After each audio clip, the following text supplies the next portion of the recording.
Welcome to Around the Reel with your hosts, Aaron Carlson, Charles Lawson, and Samantha Hannah. Ah, shit. Here we go again. Signed by every Jason, and I have every variant mask, so like the toxic waste or shit like that. I don't know how big of fans you guys are of Friday 13th, but I get pretty crazy. No, that's dope. That's dope. I've enjoyed every horror movie made.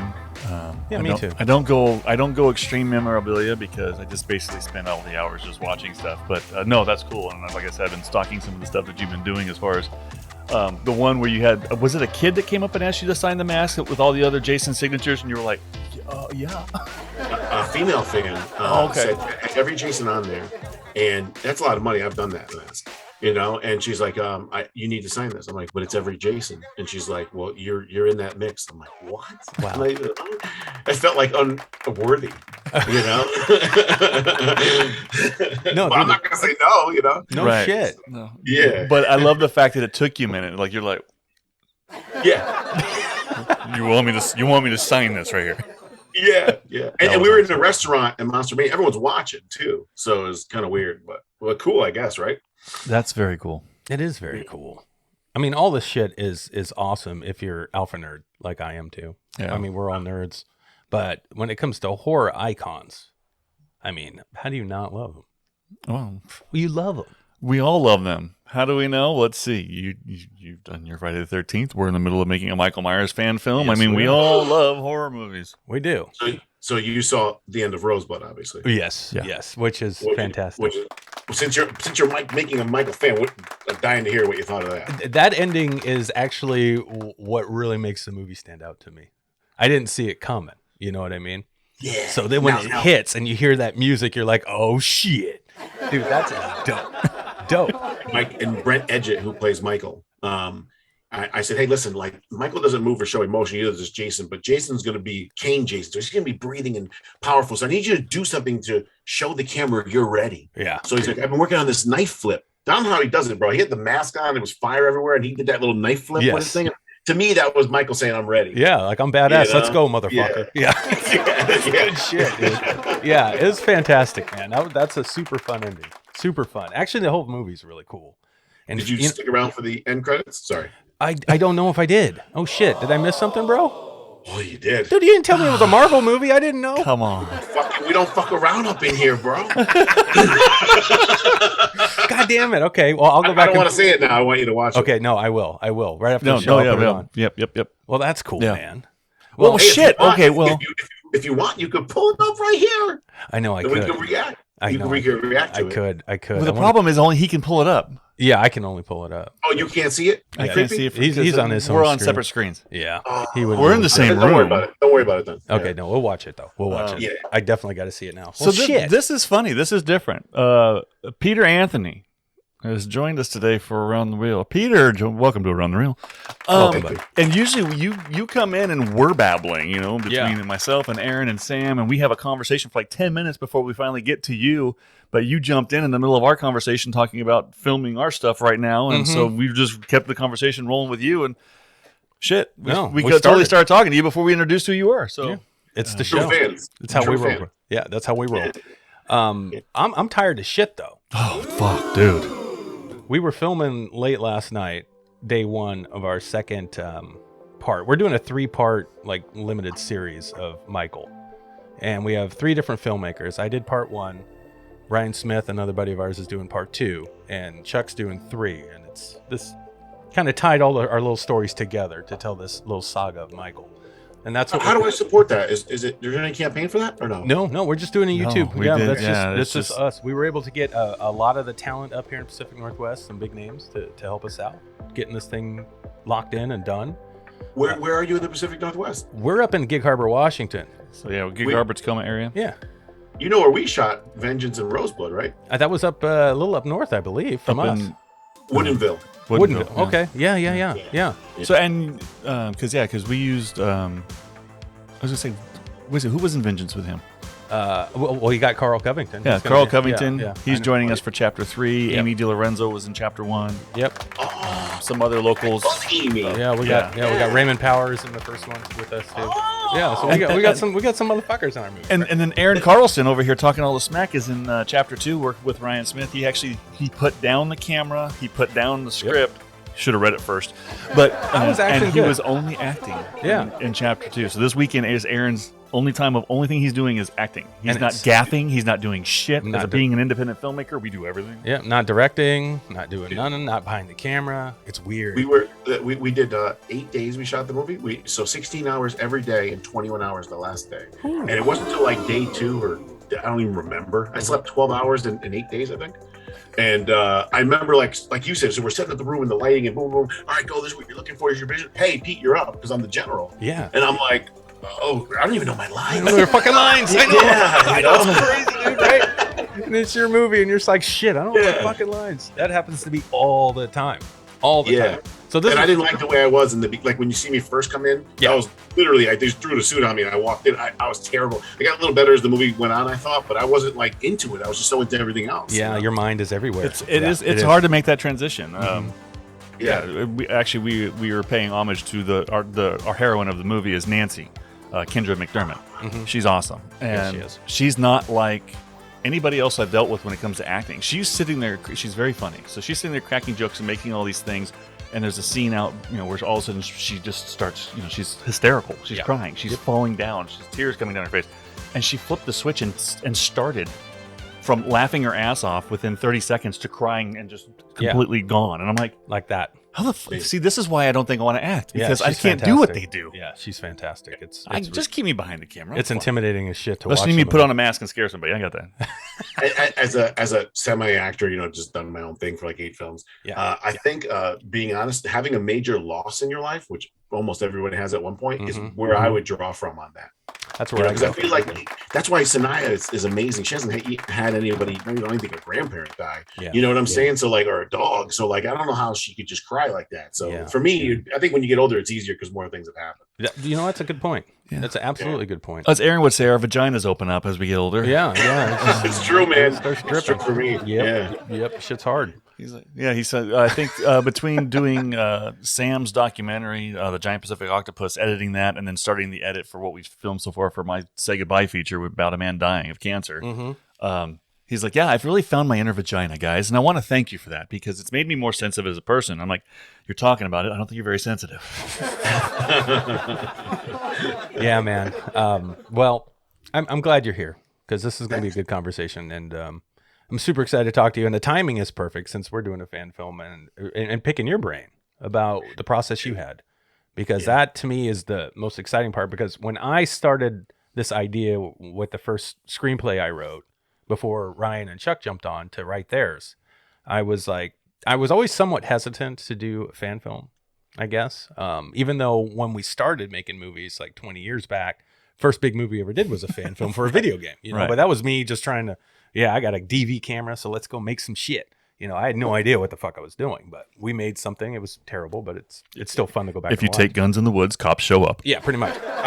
But anyway, I came across, I think it was after I watched yours actually, and just the success you had with it online, and it's just, I was like, man, the fan base really loves these iconic figures. They really do. And my soon-to-be son-in-law is a huge fan of all Jason movies and all Michael movies, and he watches every fucking fan film.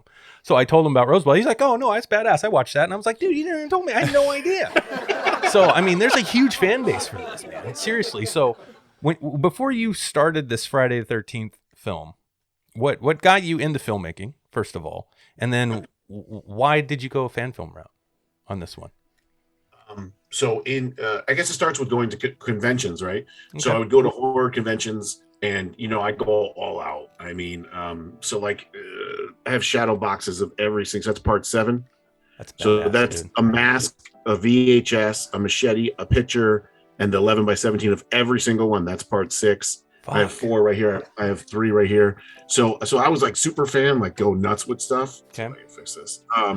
And then I became friends with Kane Hodder. So I'm pretty good friends with Kane Hodder. No shit. So, Yeah, I don't know if you saw the video Of him trying to break your neck. Oh. No, that too. Yeah. So, like we talk, we text and stuff, and we'll drink when he comes to shows. Holy shit, and stuff. dude, that's so. badass. Dude, the guy. Okay, let's go back. So, I've been Story a huge time. fan.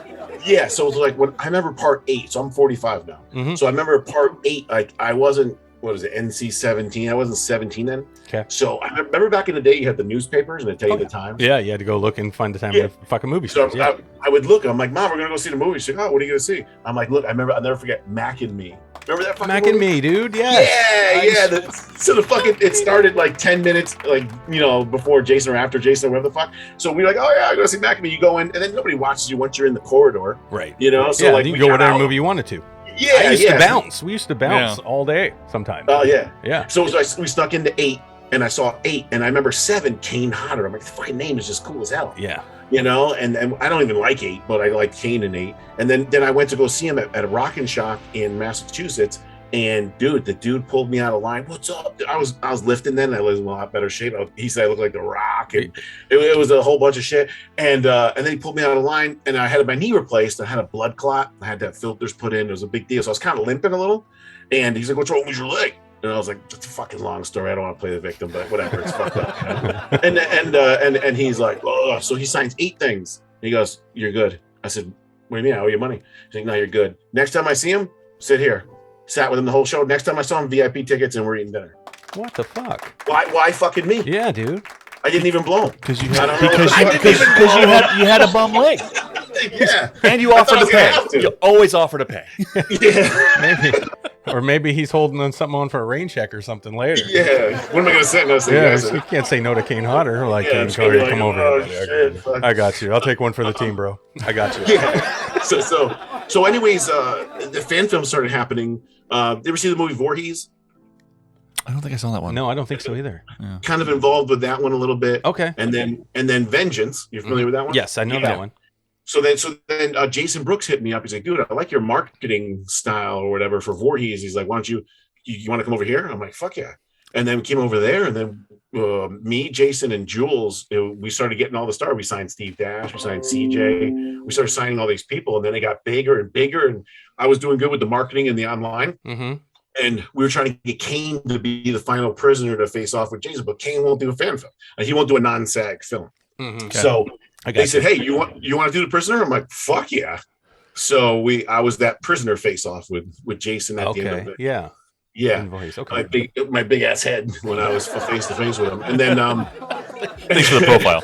yeah. So and then from there we were doing Vengeance 2, and they were going to shoot a week, be down a week, and shoot a second week. So that was in Woodinville. So I says, "Hey man, what if I looking back, I think it's insane. I'm like, what if we make a 20-minute short, like a part 7, like a little continuation of a short? Because since we have the actors there in the building already, or we had the old Vengeance Shack, okay, we could do it." And they're like, "Yeah, whatever." Well, dude, I don't like doing things small. So then I started writing the script. Yeah, I started writing the script, I showed it to them. They're like, "Dude, this is a full movie." And then they're like, "Yeah, whatever." So then like, "Why don't you get Laura Park Luke?" I'm like, "Wait, fucking get her. How am I going to fucking get her?" Like, what are you talking about? So this guy online goes, "Dude, I know her number. I'm friends with her." He goes, "Hit this number right here." So I'm like, hit her up. Phone rings. It's her. So I'm like, what the fuck? So she goes, "Am I in the movie?" I go, "You're not, but I can make you in the movie." So she's like, "Well, I don't know. I got to see it." So hung up. Fucking wrote her in the movie, the wraparound, right? Because the movie was already made in the middle. Okay. So the wraparound was the only thing that worked. Sent it back to her. This was online, so I don't want to act like I'm tooting or anything. She goes, "This is the best Friday the 13th script I've ever read since 7. I was like, "What?" I wrote it in my underwear. And she's like, and she's like, "Yeah," I'm on board. So now it got bigger, Yeah. And then we're sitting there, and I'm like, "Oh," she's like, "What are you gonna do with the Dr. Cruz?" I'm like, "Well, we'll just have the camera shoot him from like chest to waist as he walks around you." Mm-hmm. You know what I'm saying? That'd be the way I hide it. Yeah. And she's like, "Well, why don't I just call him and we get him?" And I'm like, "What?" And she's like, "Yeah." She goes, "You know what? You call him." And you know the coolest fucking thing ever in my life?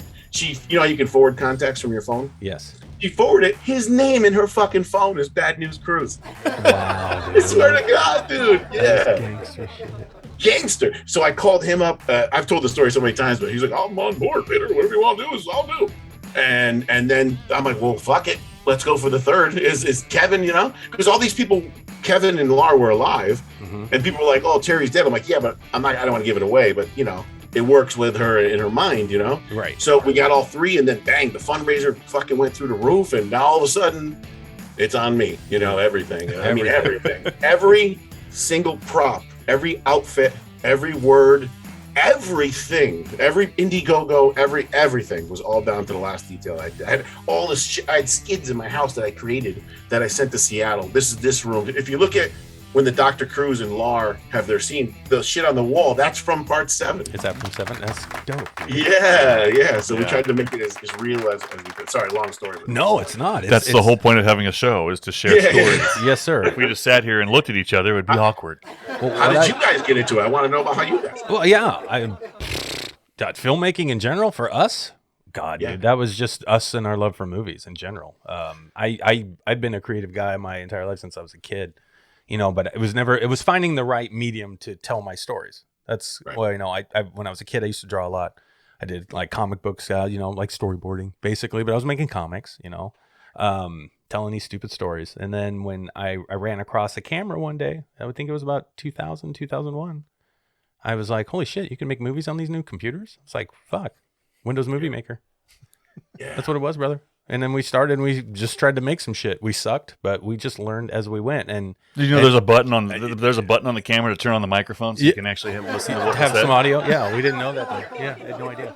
Anyway, long story short, too, with us, you know, we made a ton of movies, just, you know, friends, family, just dicking around. But I was learning this whole process. I learned everything.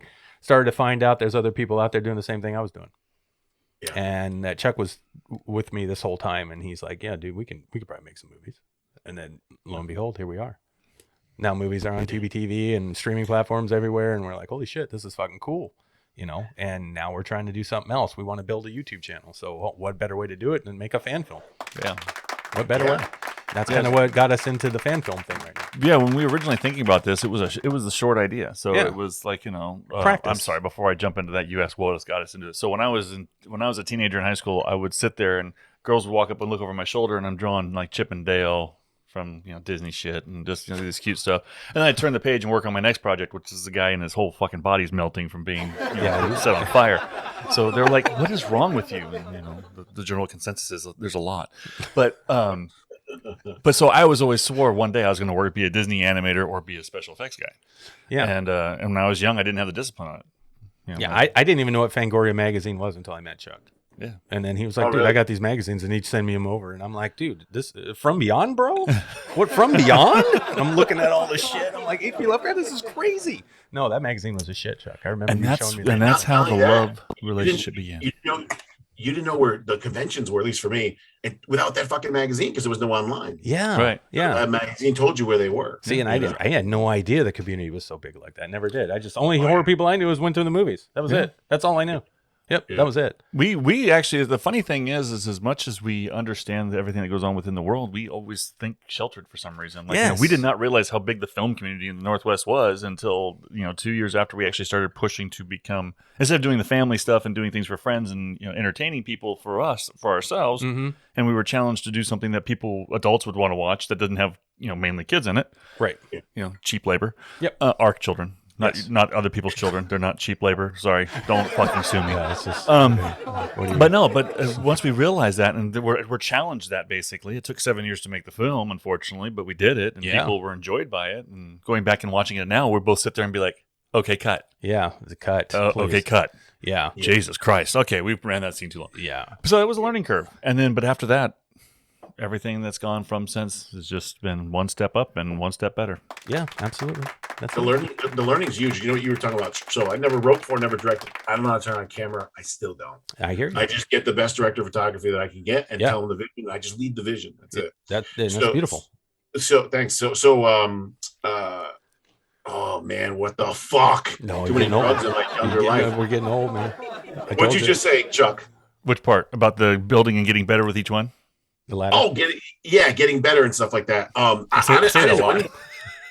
Screenplay. So my script. So you write a script, right? Yeah. And you're like, "Oh, this is good. It's going to work, whatever." And then you get there, and people like the script, but then you realize it's different when you screenplay it. Either where the camera is, or the emotion of the scene, or the tempo, like the pacing.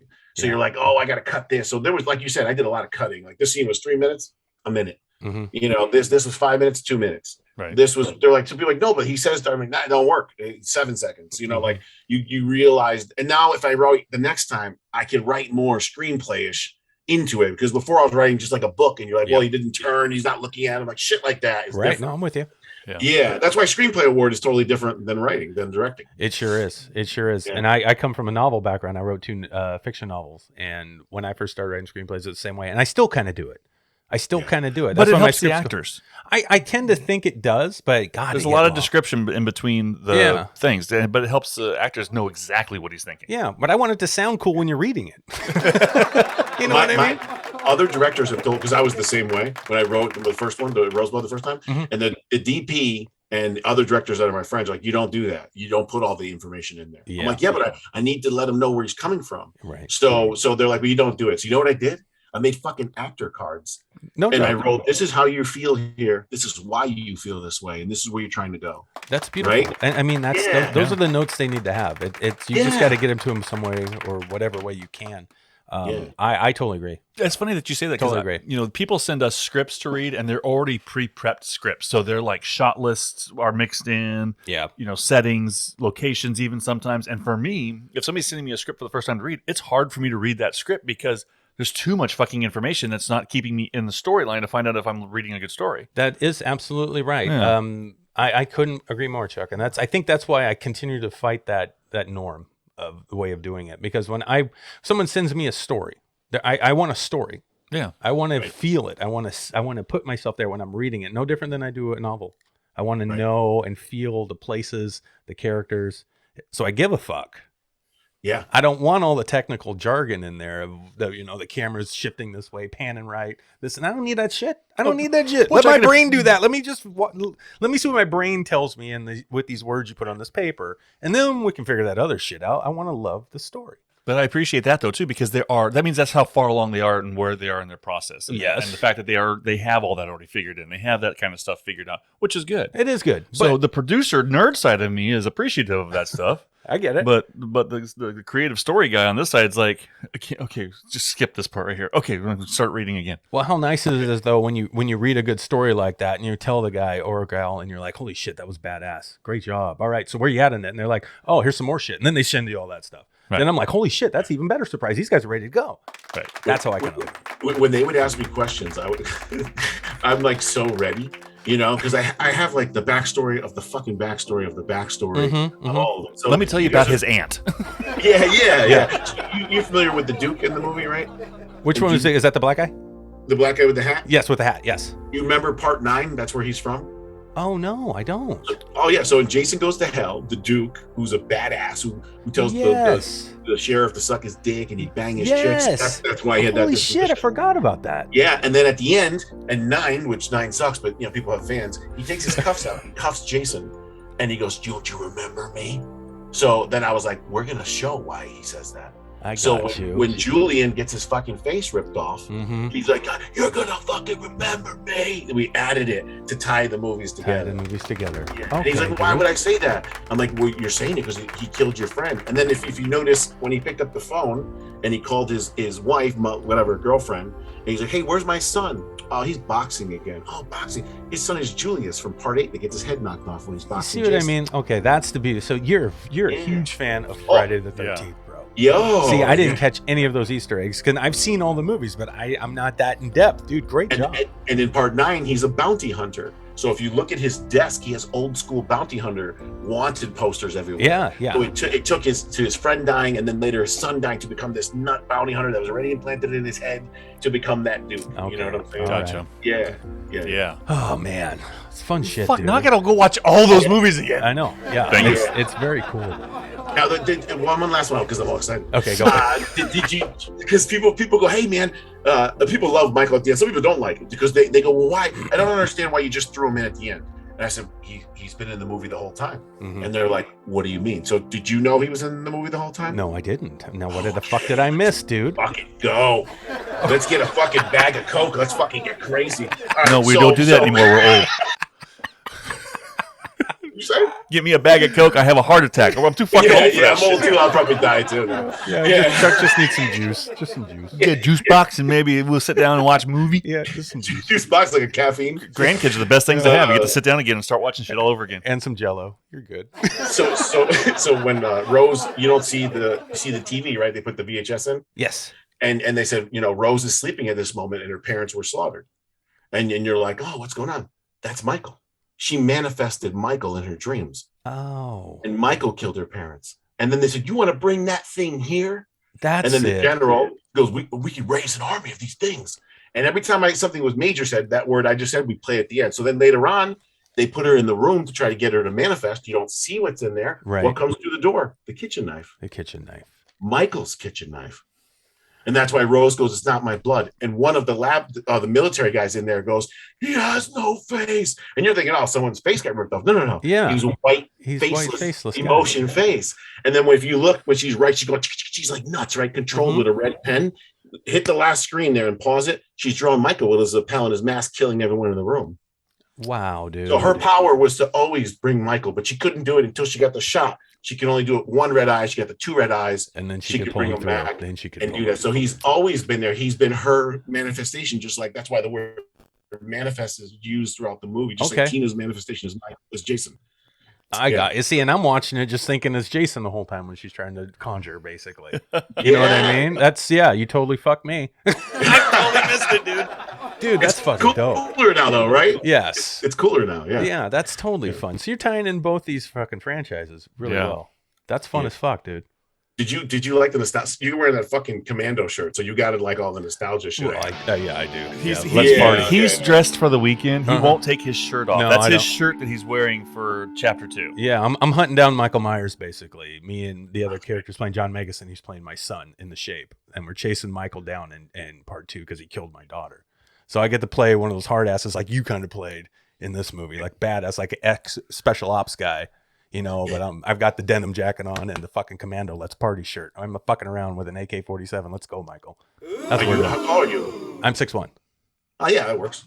Yeah, I hope so. Yeah, our Michael's 6'2" in this one. The funny thing is with our fan film too is Michael is played by 3 different actors. Yeah, and each. How tall are they all? Chuck's big. The first one, the first one was split because I had to actually fill in for our actor for the first one because he wasn't available. So it's there's a fight scene and some stalking that was done by me in the first one, but it's all shadow work for the most part. But he was 5'11". Yeah, Matthew's like 5'11". Yeah, Matthew's Almost 5'11". Our actors are shorter in stature, so it's okay. It works. It still worked. Did you shoot him up? Yes, we did. He's got a bunch of power shots. We gave him lots of power shots. And lucky enough, the actors that he's stalking are shorter than him, which is good. Yeah, and then it helps. And then of course we have Granny, who we didn't realize was so damn tall because he walks up next to her, and I'm like, holy shit, yeah, Granny's fucking tall. I know, she's 77 years old, and she's just as tall as Michael. She's 6 foot. She's 5'10". I'm like, we give him a power shot. Yeah, but when Chuck's in it, what are you 6'4"? Yeah. So when Chuck's playing Michael, we used him for the outside stuff. So the distance stuff when Michael's in the background, and he looks monstrous in the background. So it's perfect. It's perfect. Yeah. I'm sorry, go ahead. Oh, no, I was just going to say, my script, I was basing more off of John Carpenter's original film. Not a lot of blood. What's that? Wide shots. Yes, a lot of wide shots is what I wanted. I want your eyes always be going in the background. You're always looking for fucking Michael.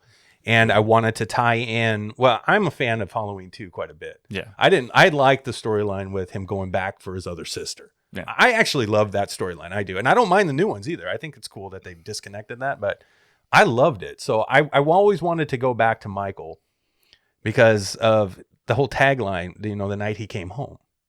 Right. So I'm always wondering, like, when I think it was in Halloween Kills. Yeah, the last one. And he was going to that window. Yeah. And I was watching it and I'm like, why does he always fucking go home? And then it occurred to me, I'm like, is he waiting for his mom and dad to come home or something? His parents? And he was a little guy. Last time we saw him, he was like 6. And he was outside waiting for his parents. So I was like, maybe that's why he goes home. So I kind of played off that in first chapter, like the family thing from Michael. And I think we pulled it off. I'm worried about some of the fans. I gotta fucking see this shit. Dude. I think you'll like it. You'll dig it. I mean, the acting core, they're fantastic. I didn't even have to direct these sons of bitches. They read that script and they knew those characters. It was so badass to watch. It's the first movie I made where I told them this too, that the first take we could have used. Could have used it. There's a lot of those on that. Yeah, on I our mean, that's how first- good they were. I'm Yeah. like, no, we're done. And they were arguing with me. I'm like, no, we can I move want, on. We're good. but I want one more. I want another shot. I want to do it again. I want to do it again. I'm like, trust me, motherfucker, trust me. It's good. My director of photography taught me a trick. And Todd Jenkins, he's in the movie. He played the orderly that fucks with Tina at the end. Okay. He has over 100 credits. He's been in with every actor in the world he's been with. He said, dude, hit record. And I'm like, we're just doing run through. He goes, hit record. Hit record. You might Hit get better record. one on the fucking When run they're through. not, we do that all the time. Yes. Yeah, yes, and yes. I was like, so I learned. I'm like, yeah, let me hit it. I go, hey, just give it to me, whatever pace you want. And sometimes that one was the best one. Right. Isn't it weird? Yeah. You just don't even let them know. Just fucking record Do it. me a favor, guys. We're gonna do a walkthrough, but just do it film the legit. shit. It's Yep. just no banter. Just go ahead and let's go through it really quick, and let's, we're gonna walk the shot. Yeah. We walk the shot. We film the shot. It's like, Yeah, we got it. sure, we'll do two more. Yeah, it's fine. But what Cody Newton in this, he's our director of photography. He's so talented. So he motherfucking lied to me. He's a Mormon too. He's not supposed to lie. So we shot it. Yeah, I'm a Christian. I'm not supposed to fucking swear. Yeah, the fuck. So Rose and Jessica. So Rose and Tina, which is Jessica and Sanaya. Okay. So they have the bond, like they're like sisterly bond. They have the same powers. So that scene where she comes into a room and they kind of cry and she talks about, by the way, she talks about ripping her pearls off her when she was little, just like in Seven, and all that. They did it, and I wasn't there. I was in the fucking underwater with Jason Brooks. We're doing like 3 different shots at once. You know how it is. And he told me, hey man, I did the footage and I lost it. And then my other AD's like, dude, I got a recovery thing. What we can recover? He says, nah, it's fucking unrecoverable. It's fucked. It's gone. And I'm like, what? How? Now I was scared. Like, what the fuck? What's gonna happen with the rest of the movie? Long story short, we did the scene again after we were there for a week, and they became like that.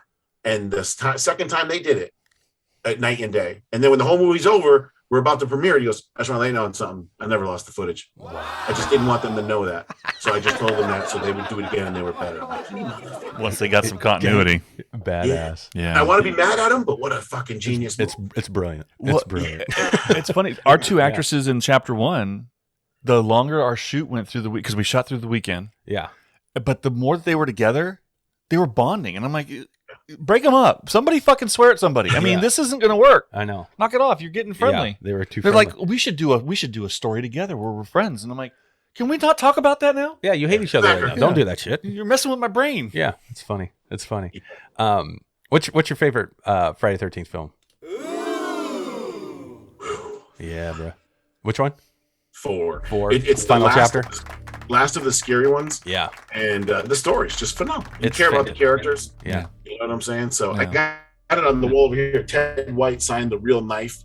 I have the mask from the cover. So the cover mask doesn't have any chevrons. It's to the side and the blood's pouring out of the holes. Right. So I have all that. The fuck, his figure is 11 by 17, everything like that. So yeah, 4.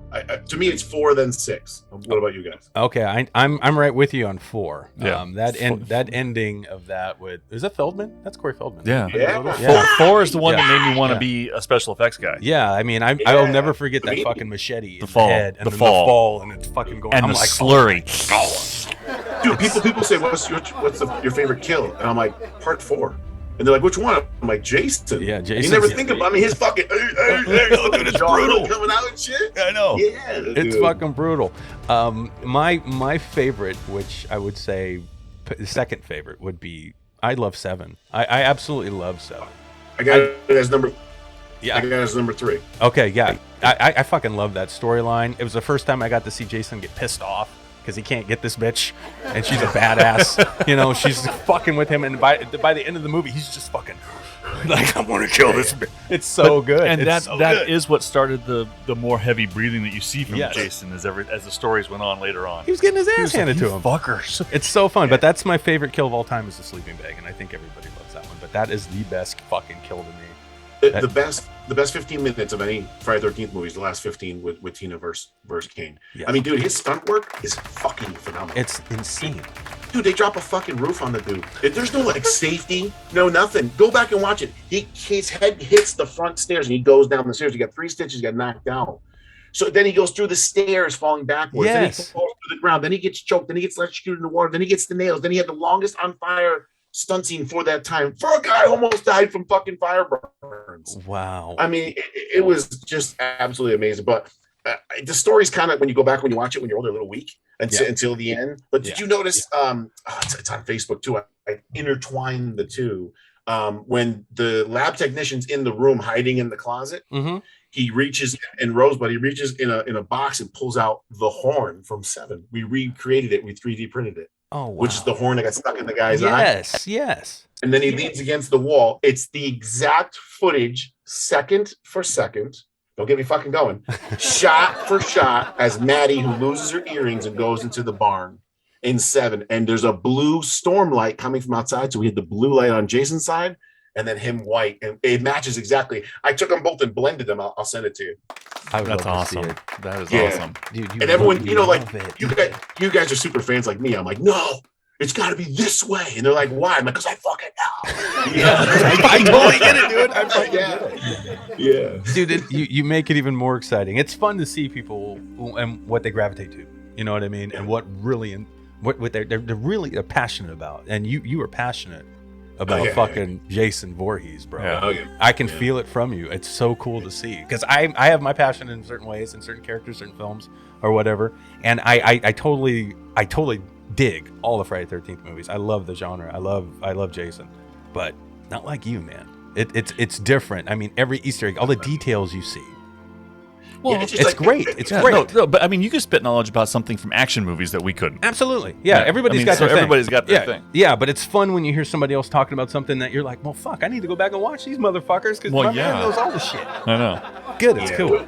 It's twofold. It's one, what an honor I'm in to do that. I know it's a fan film, but it's like still, you got to do it right for the fans. And then like Kane's watching and fucking Laura. I mean, that outfit we got was like $10,000. With fucking Kane, Jason's mask and the crack. You see when he came out of the water? That's another way. We matched. Yes, you matched him coming out of the water in Seven. I did catch that. We had to get in the fucking lake. Yeah, so like I wanted to just do it right. And if you're gonna do it once, fucking do it the right way. I read something about you not too long ago. Something you posted. I think right after we started talking for the first time, and you had mentioned, how privileged and honored you felt to finally be able to make these movies like this. Yeah. What is it personally for you? I mean, what are you feeling when you were able to make these Jason movies, something you love so much? It only hit me a couple times because you're so busy. Mm-hmm. You know what I'm saying? You guys know. So it's like, and they're like, dude, you're doing great. Fuck off. I got to do 10 other things and 5 other things. And right. We had 5. My Tina, fucking bitch. My original Tina lived in fucking Slovakia or wherever the fuck. Okay. And I was like, hey, can you come here from COVID? Yeah, no problem. Do you have a passport to come here? Yeah, no problem. My husband's actually from the U.S. Okay, great. 4 weeks before the movie. Hey, by the way, I'm not coming. Oh. I'm like, what are you talking about? So we had to scramble to get her. 5 actors we replaced in the last 5 days, including Carl. Carl replaced the guy. And Tommy Lee Driver, the colonel. Okay. Like all these guys replaced people in like the last 5 days. So anyways, back to the realizing it. On Vengeance, I didn't even really realize it because I was so busy. But then we had the premiere in Blairstown where the original was shot. Okay. So that was pretty cool. But on set, I was sitting there and Lars right here. And I'm in the room. I don't direct from outside. I'm in that fucking room in the chair. Yeah. And she's right here. He's right there, Terry. And they got the scripts out and they're reading and they're reading and they're reading. And then they're looking at me and they're asking me like, hey, what's going on here? And what should I do here? And at one point I was just looking, I was like, they're fucking asking me how to play them. Yeah. Is this fucking happening? How am I here? Why am I here? And then Laura goes, what's my motivation right here, Peter? And I said, well, this is your whole life. And she goes, I don't know what the fuck. You ever say something? You're like, wow, that was ballsy. I probably shouldn't have said that.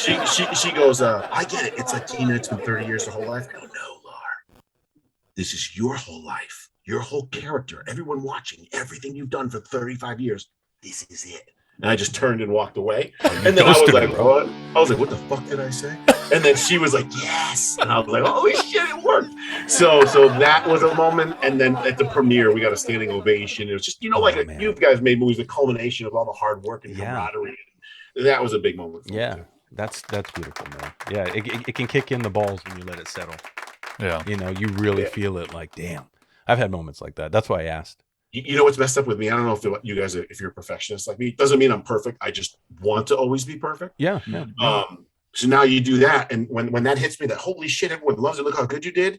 And the other half, Well, now you got to top that, fucker. Yeah, exactly. And how are you going to top Next that, step. fucker? You think you're the shit now? What are you going to do now? Yeah, what you gonna do now, No. bitch? Don't be a bitch. Yeah, I'm with you. Yeah. I'm with you. Yeah, dude, we got a lot in common.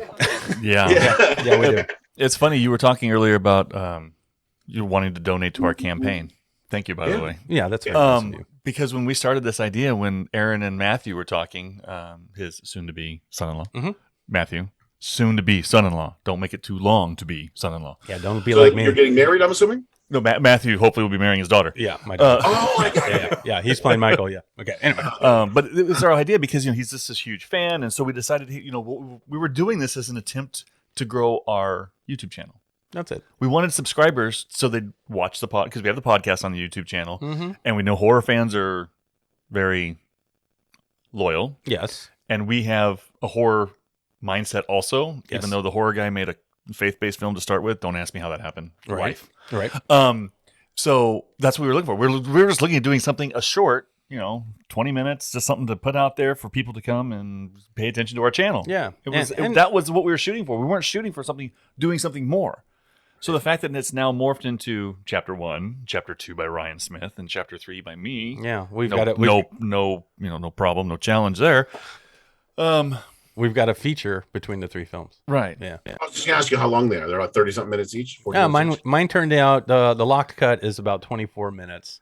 Ryan's will probably be close to 20. I think it's going to be short because the way Ryan shoots, that's what we're all different filmmakers. Yes, yeah.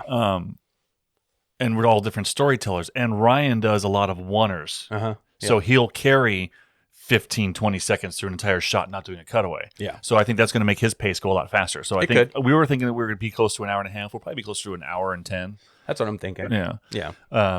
But still, no. But it's fun to take it and bring three different storytellers together to tell this One tale. chapter-esque type. This saga. Yeah. Hopefully you don't fuck it up like Star Wars did. Yeah, you know what I mean? That's the scary part. And that's what I wanted to get into. So did you have any sense of fear? You were a huge fan already, so you know what you liked. I'm assuming that most of the hardcore fans of Friday the 13th feel like you. So did you have fear of letting them down with your Friday movies? I can't say fear, only because it's a fan film. So I kind of take it the way it is. But don't get me wrong, I take everything serious more than most Yeah, people. no, I get that. We get that. I'm just, Yeah. we talk a lot so- on the show about haters and the comments. You're never going to get away from them. Someone's always got something fucking to say, right? So they I can't knew do what dick, but they got something to say about what you're... Oh yeah. Like your costume sucked. The costume's $10,000 made by Marcio Charlie in fucking Brazil. He's the same guy who made all the Never Hike Alone costumes, the Vengeance costumes. Okay, yeah. Fanboy 13. Yeah. Yeah. So just give me a fucking break. Like, Yeah. tell me my acting sucks. I'm okay with that, but don't tell me that's. You know what I'm saying? Attack me personally, but fuck you. My wardrobe's fine. Yeah. Yeah. Then the Michael mask sucks. That's a nag nightmare $500 fucking one redone. Like, just give me a fucking. Yeah. So, but some people don't like stories. So Yeah. this movie Roseblood is a story. It is, yeah. I think that's what differentiates it from a lot of other fan films. Nothing against the other fan films, but I'm like, I need to tell this story about all these characters so that you give a fuck by the end, because basically you're in Camp Crystal Lake Research Facility from Part X, Yes. and you're on the lake. So when Jason shows up, he's not gonna fucking play part cheesy. He's gonna go ape shit and kill everybody. Yeah. So I've got to. Once he gets there, what am I gonna do? Have him It's kill over. people for an hour? Yeah, you're not going to have them... Yeah. So I made you miss him. It was the Jaws aspect. You Mhm. missed him, and then when he showed up, he was nasty. And I knew that there'd be people like, "Oh, what the fuck?" Jason's not in it for fucking an hour or 50-something minutes, and no. And there was those. And I'm like, Yeah. dude, I get it. Like Vengeance, we had 51 kills. Yeah. So I was like, I totally get it. But I think that when you see Rose die, you're like, no. Right. Or when Julian died, like that's what I was going for 100%. So I knew somewhat kind of fearful that people would knock on that, but it was on purpose. I got you. No, No, you stuck to your vision. 100%. No, and it is good. And I think you make a valid point, and that's unfortunate for the ones that don't want to follow a story. They're not watching for the right reasons. I think Right. that's kind of where I'm at. And I use the same philosophy as you do. I did a short film just now, 24 minutes. I have a family dynamic story going on.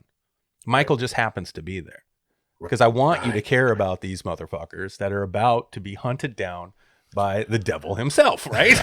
So if you just throw Michael in and have a slaughter fest, yeah, it's fun, but fuck, that's what I want. Something different. I want more. I want depth. I need something So you care. I totally get where you're coming from. Yeah. Jaws was like that. Yes, it was. Yeah. I mean, Jaws is a story about the three characters. The shark just happens to be there. Yeah, exactly. You know, one guy's the rich guy from college, the other guy's the fucking old sailor, the other guy's the cheater. It was fucking great. And you saw the politics of keeping the beach. Like, that was so great.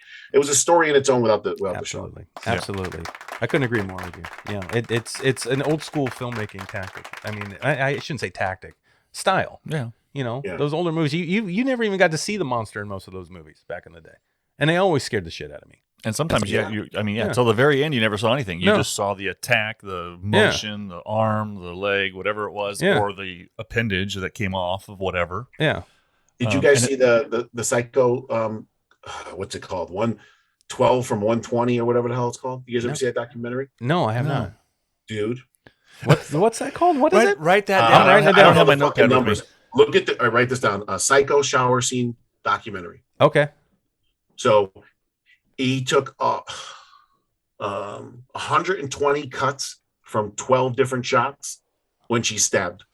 And when you look at filmmakers, they go over it. They think it's kind of like cellar door and Donnie Darko, the most perfect word in the English language. Yeah. They say it's one of the most perfect cuts ever made in history. You never see her cut. She never bleeds. Knife never hits her. The knife's never bloody. Yeah. Right. If someone put a gun to your head, did you watch that scene? Watch her get stabbed? Yeah, she got stabbed like 20 times. No, she didn't. It's just the way he cut it. Right. I'm getting goosebumps, bro. I fucking love that shit. That's filmmaking, brother. That's filmmaking. I'm with you. Man.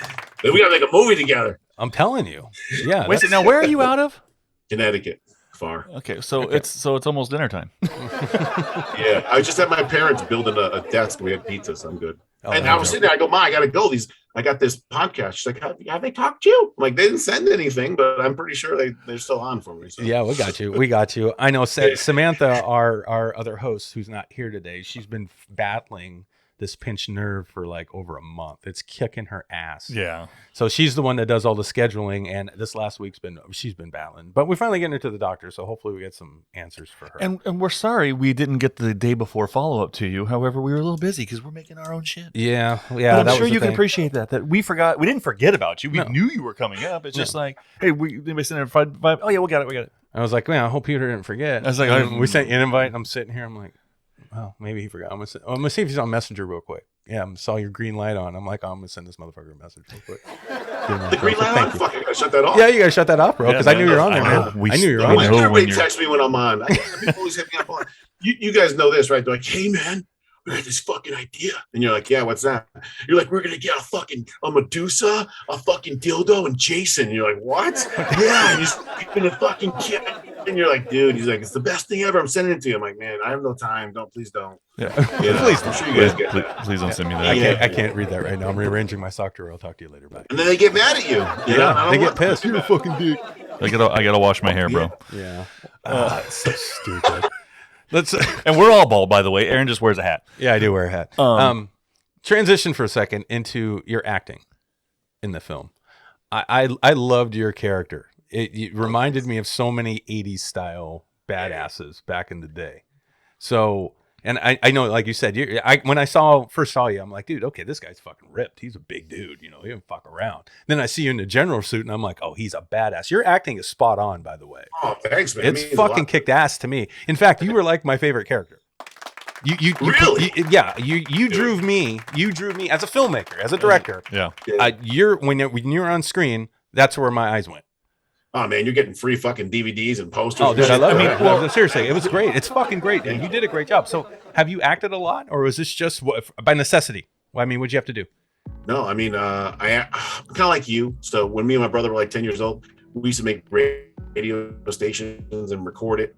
And we used to make up commercials, and we used to have Ghostbusters versus fucking Gremlins and make like skits and how long they would be and when commercials would come in. And you don't realize when you're 10, like most kids ain't doing that when they're 10. They're not. And we would do horror movies, and my buddy had a pause button on his camcorder. Yeah. And so like we would take the chainsaw and go to his neck and pause it, and then put it in his neck and pause it, and then you know what I'm saying? Yeah, I got you. And do shit like that. Yeah, it's so fucking awesome. So like I didn't realize it because you're just having fun, but then when you look back, you're like, oh, I kind of always had that in me. You did. You know what I'm saying? Yes, you did. So acting, no, Vengeance was, it's easy for me to be a dick. I'm a real dick. So, like, be the prisoner. I grew up fighting. I was an MMA fighter. I played football. I used to be a bodybuilder. It's kind of me. Yeah. So that was easy. And then the general, I think Dr. Sykes, I think is one of the best actors in the whole movie. And I really think he feeds off me. So thank you for that compliment. But I think it's a lot to do with him too. Kind of like, get your shit ready. And he's like, yes. And then in the room when I'm yelling with the Duke, I think they play off of that. But no, I've never really acted. I mean, I've been in some like a bodyguard kind of role that my friends do in like movies and shit. But I've never acted before. But it was easier with that guy because I grew up loving 80s like heroes and villains and shit. And then some people were like, dude, you're over the top. The movie's kind of over the top. I said, are you fucking crazy? I said, we're trying to be over the top. They're like, yeah, but I'm like, dude, Stryker, Cutter, the fucking Batman, the Terminator on the wall, First Blood. I got a red light with an eye patch and a cigar. I mean, come on, dude. That's what I'm going with. Did you ever see Marion Cobretti and Cobra, bro? Badass. Come on. Yeah. I'm with you. Yeah. So that was.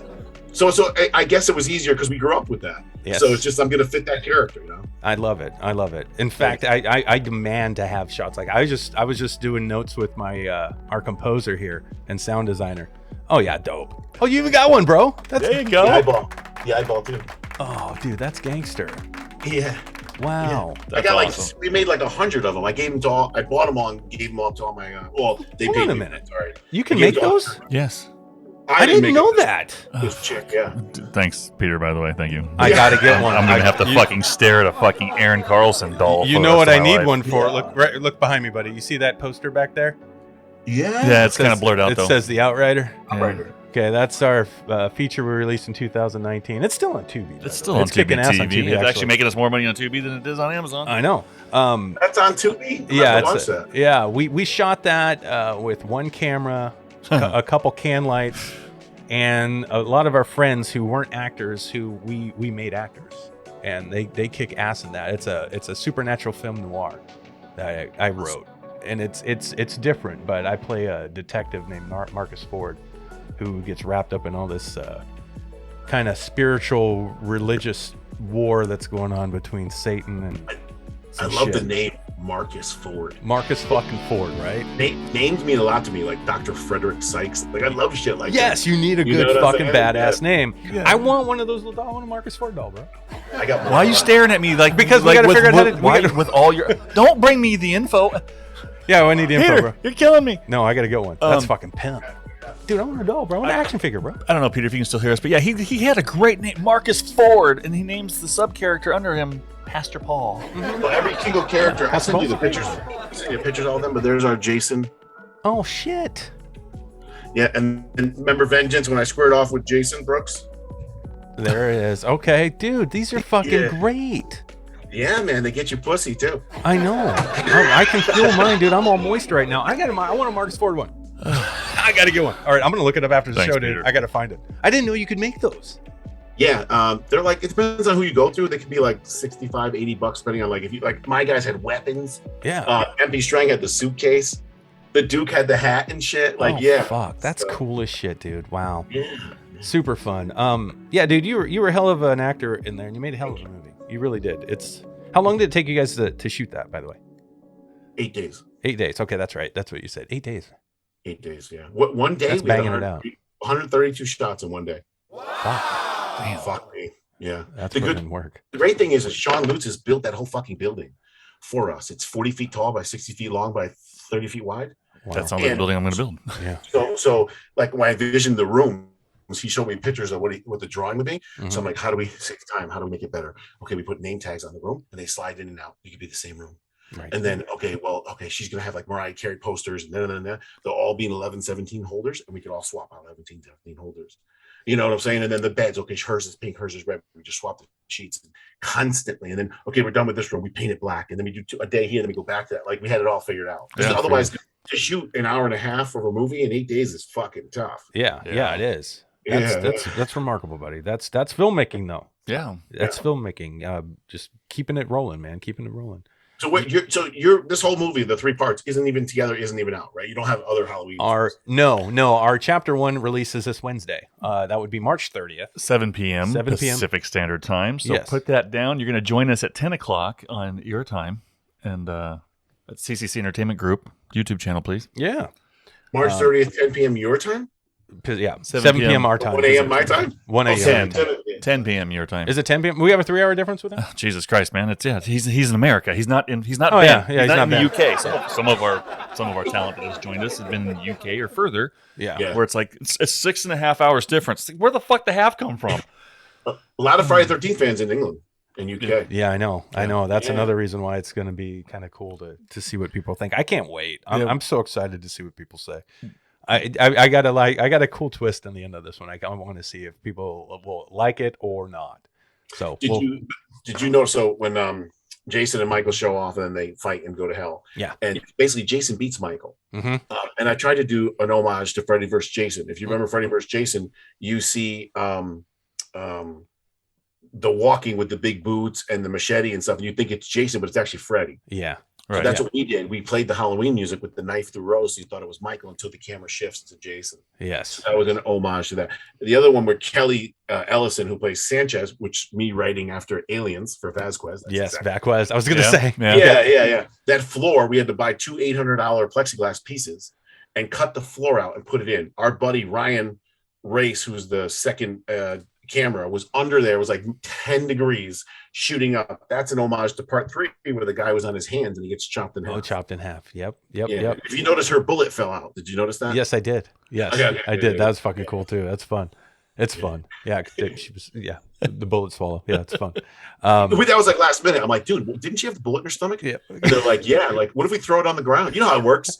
You know? And I'm like, yeah, fucking. It took us like 50 goddamn takes to get that fucking thing to fall right. I know, right? You go for you want to get the smallest detail, and you realize it's really hard to get that little fucking thing. Yeah. And not make it bounce, and because if it bounces, you don't see it, and then it gets blood on it. You gotta wipe the blood off. Right. Oh, it's a fucking night. You guys know some shots you think are easy are nightmares. Our nightmares to get. And for love. Okay, so this is our quick indie tip moment. Thank you for saying that out loud.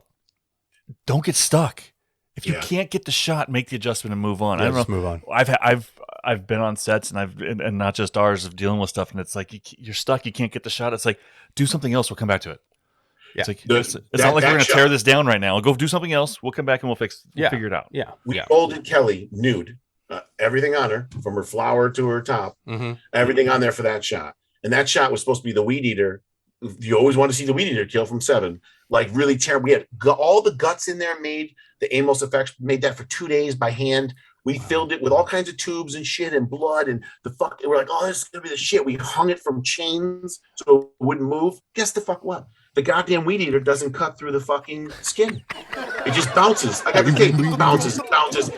So if you look at that kill, we have 1 second. We spent like $5,000 on that shot. 1 second of footage. That's why we just went to the guts filling and then the bullet. Yeah. But so I was like, man. So that one I thought was going to be great. Didn't turn out great. And other ones that we thought would be shit were some of the better Turn ones. the best ones. Yeah. And that's the way it is. That's the way it is sometimes. Yeah. But you obviously feel good about what you guys were able to accomplish, and that's what matters. I feel good about it when guys like you say it, and the people that worked with me say how proud they were, and their father watched them, and their family watched them, and it means a lot to them. And that, you know, how that you feel like a father. Yeah, no, I get it. You know, yeah, that was the best. That's badass, buddy. Are you going to? I saw something today that you had up there. It said Roseblood 2. What is that? What are you doing, bro? I just wanted to fucking throw it out there because some people think that Rose could be in the family with Jamie Lloyd from 4. Okay. I know Daniel's semi not great, and that's our Brent. That's Brent Edgett. That's our Michael. Okay. So that's him with her in a photo shoot or I don't know if it was a photo op at a convention or something. And he sent it to me. I'm like, I'm gonna run with this. So I just want to throw it out there to see what the fan reaction would be, and then use it to go from there. You know, and see what's up. Yeah, it's so much work and so much. I probably dropped $50,000 of my own money in this movie. Yeah. So it's a lot. You know, I didn't go on a date for 2 years. You know, I got fat. You know, so yeah. You know, but he placed his priorities properly. He put his priorities properly. I didn't go on a date for 2 years. I got fat. Yeah, and I'm like an alpha male. Like that's a big deal for me. You know what I'm saying? Yeah, I got you, brother. I got you. Well, this alpha male went alpha nerd for 2 years, and what you've done with it has turned out great. Yes. Beta. Yeah, thank you. Yeah, it's a success, my man. You've done a great job with all the films. I truly enjoy talking with you today. Yeah, it's been a fucking pleasure, man. Honestly, you're a badass dude. Thanks, man. We're gonna have to, if I'm out in Seattle, we're gonna have to work on a project, man. I'm telling you.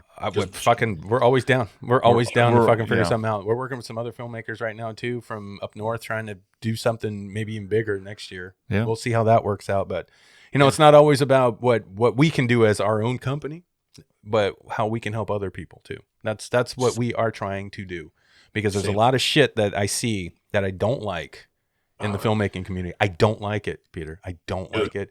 It drives me nuts, from these clicks and this fucking stuff people do, and how, certain filmmakers are about like trying to tell other filmmakers what they're doing wrong. It's like, or keeping secrets. Yeah, support. You support each other. It's not that hard to do.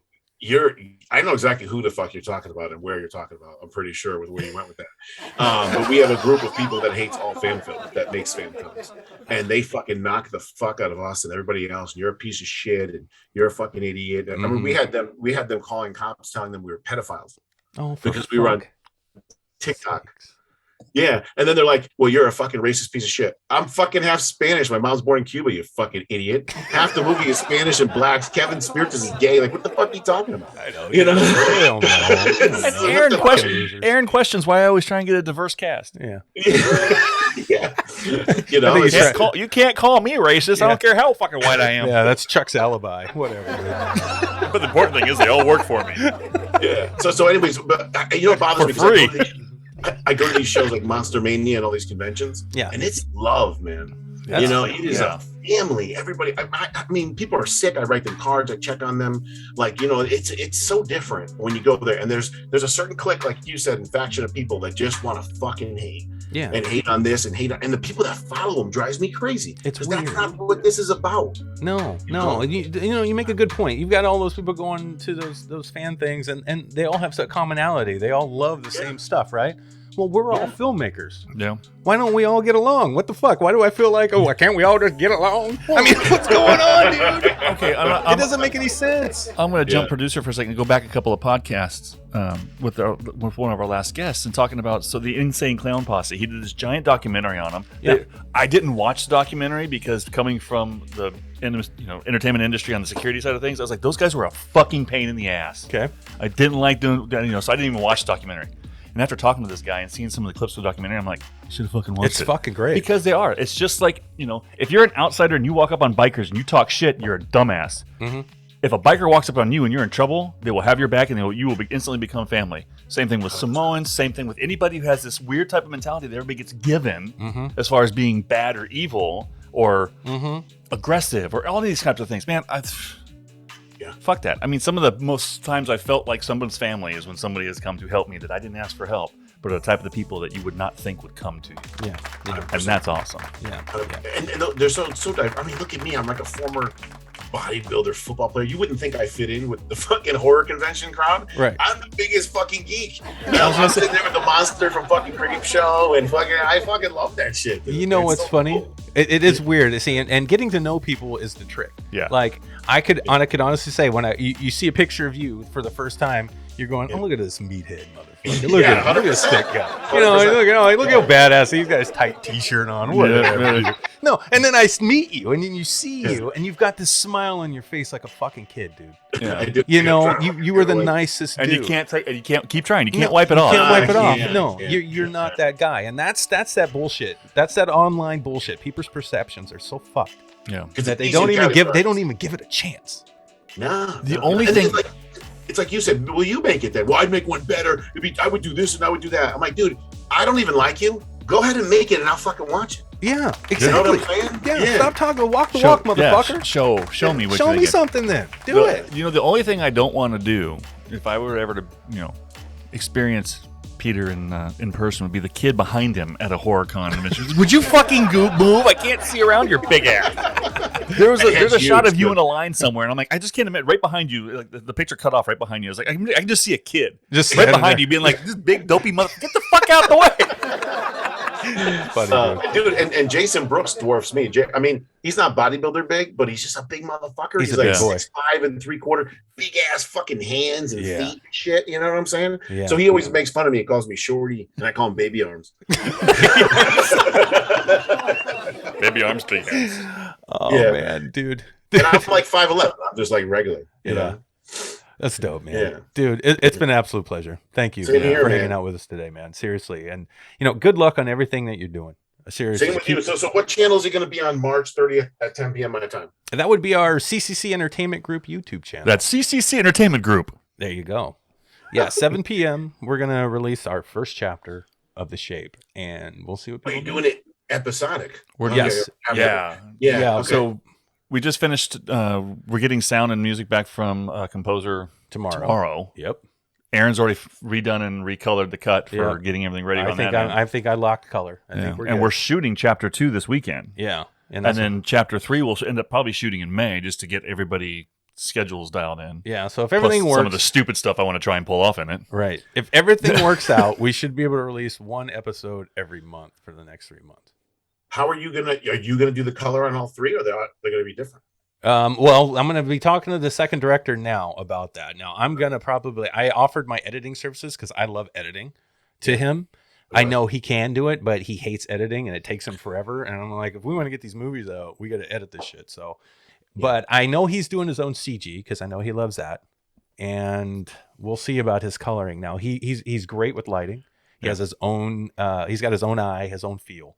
So the second movie that we made, it looks and feels completely different than the first one, which is what we wanted. We wanted each one of us to make our own Michael segment for this like saga that we were putting together. And I think that's what's so fucking fun about it, because people have no idea where they're going on this ride. As long as the story is driving everything, it doesn't matter. And all the stories and the whole series of stories intertwine and flow they're together. perfect. Yeah, they're perfect. And Chuck, I read his screenplay for the finale, and it ties right back into the first one I wrote, and it wraps it all in a nice little fucking bow. And it's good. And you'll appreciate our ending that he wrote with a little oh my god, who made Signs? M. Night Shyamalan. Shyamalan. A little M. Night Shyamalan twist. That's what I try to do. A little twist. Yes, there, just like a little that. twist, a little thing. Yeah. Little here. Yeah. We've got. I think we got something that should. I think it should resonate. Okay. I think people enjoy it, and they're well made, and that's another thing I'm happy about. We all are bringing our gear and kicking ass, and I was shooting a majority of the first one. Ryan was helping me on that. I'm helping him act in this one. I'm going to be helping Chuck direct as assistant director for him. Help him out and probably be camera for you too. Yeah, you'll be camera. Yeah. Basically, what's going to be weird because I will likely be Michael in the third one. Yeah. So the only thing I will have to do is be Michael and direct. Yeah. Yeah. Yeah. But I'm sure by the third one, there's a lot more of you going ape shit. So it's probably better that you're the bigger one at that point, right? To a degree, that's right. But also at the same time, it's also still, I ain't going to say too much, but I mean, it's also still, my biggest thing with Michael that has been a lot of my favorites about it is the cat and mouse part. Yeah. To where Michael is there. But Michael does, every time Michael walks into a room, he kills something. Mm-hmm. So, yeah. In part one, when people always ask me part one, we talked about it earlier, like what resonates you with one? I go, wide shots. Yeah. It's always a wide shot. To me, one of the scariest parts in that fucking movie is when he's coming out, was it Annie's house? And there's the wide shot of the street, and she's running from him, just coming across the corner, and there he comes. Just on the side of the house, and just nobody's even talking. And it's a scary fucking shot, man. Dude, I got the shot. I got the shot you're talking about in this. I know exactly the shot you're talking about. Yeah. So final question. You might not have to answer it. After your third episode or segment or whatever, is the door open? Yes. Okay. Yes. In a very fun way, and that you'll appreciate the ending. You will appreciate the ending. You will very much definitely appreciate the ending. You will. I'm fucking pumped. Yeah, I'm excited for this. Yeah, I'm glad, man, and I'm excited for anything you're doing. And I'm gonna go back and watch Roseblood again, so I can pick up some of those Easter eggs. And I need to watch Vengeance. I didn't watch that one. I never did. I know. I go back and watch that. We had the VHS made for Vengeance, and we aged it. Oh, dude, that's that's cool. That looks exactly like the original. Dude, that looks like what was that? Part 1 or part 2? Part 1 and 2 has that silhouette. Yes, thank you. Yeah. Thank you. Yeah. By the way, did you know in part 1 the silhouette is actually, this is our Jason, we used him. Okay. But in part 1, if you go look at the silhouette, it's Pamela. Is it Pamela? And everything. Nobody knows that. I never looked at it that closely. Wow. Yeah. Fantastic, man. That's awesome. Great shit, buddy. Awesome, buddy. All right, man. Well, Chuck, do you want to close out the show? Peter, it's been a pleasure, man. Thank you. I don't know. I feel like I want to keep talking, but we have some prep work to do before we film tonight. So, with that appreciation that you can have for that, Peter, thank you for joining us today on Around the Reel, brother. Thank you for opening up, sharing your stories, and shit. It wasn't a weird intro, but we just started talking so naturally about all this geeky fun shit that we do, and yeah. Aaron will kick your ass, and Peter and I will fucking squash you. So go ahead and talk shit. Fuck shit. Fuck shit. I'm done with fucking haters, and I'm done with dealing with that stupid crap. I'm fucking done. It's time to move on and smile like Peter, like a little kid waiting in line to get to meet somebody. Who's gonna become your fucking friend. That's right. The last part is the dudes who fuck with me. I'm 5'11", like 280.